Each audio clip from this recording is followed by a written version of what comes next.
46 ans, ses productions scientifiques dans le domaine du droit international influencent désormais les pratiques dans les juridictions internationales.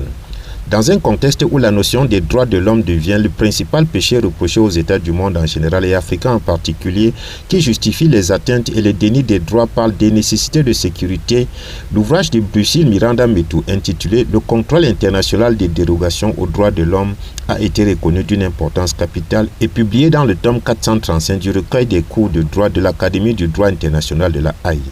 Une publication qui vient en effet répondre à une question centrale en ce XXIe siècle, celle de savoir comment préserver la paix et la sécurité dans un État tout en garantissant l'exercice des droits de l'homme. Brucil Miranda Metu, dont le nom fait plutôt penser à une Brésilienne, est une Camerounaise pure souche, née le 29 janvier 1976 à Mbo-Banjoun, dans la région de l'Ouest.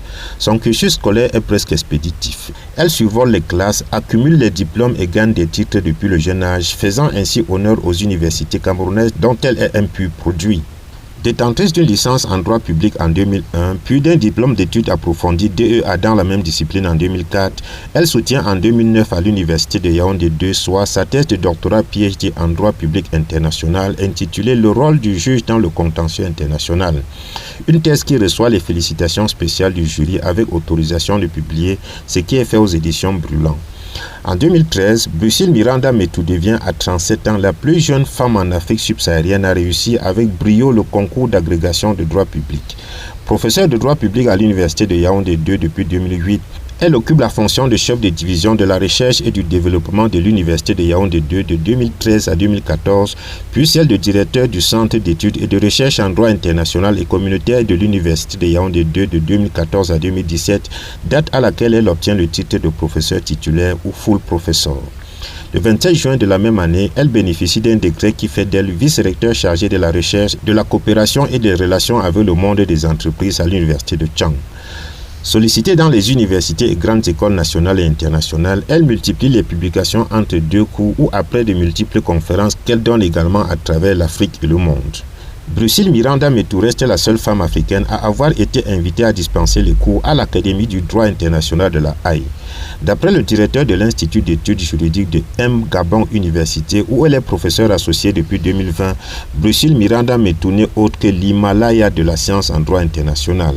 En juillet 2020, elle est promue secrétaire générale du ministère du Commerce au Cameroun. Brucil Miranda Metu reste cependant préoccupé par les droits de l'homme malgré cette fonction politique qui aurait pu l'éloigner de la réflexion scientifique.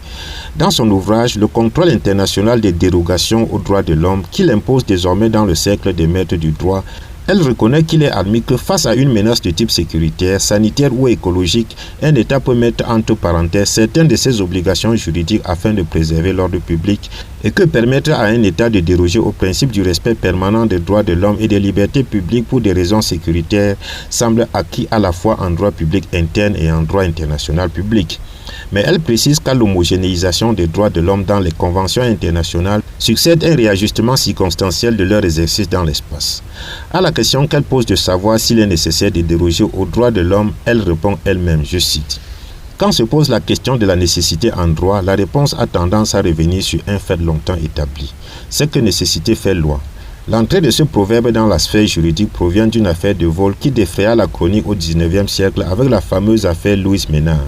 Il s'agissait d'une mère de famille accusée d'avoir volé un pain et qui avait finalement été acquittée parce que son vol avait été dans un état de nécessité. Elle avait passé 36 heures sans manger. Dans ce cas, l'état de nécessité permet-il de passer outre les obligations relatives à la protection des droits de l'homme, qui est le juge de la nécessité?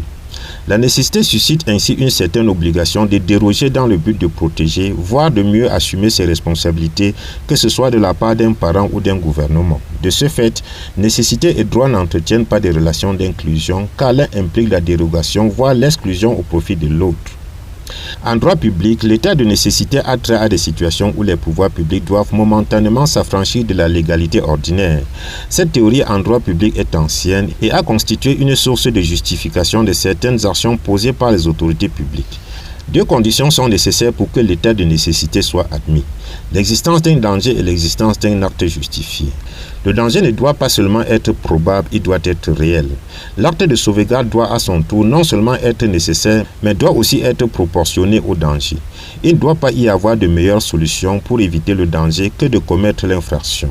Ce qui est sacrifié doit donc être inférieur ou égal à ce qui est sauvegardé, sinon l'acte n'est pas justifié. Fin de citation.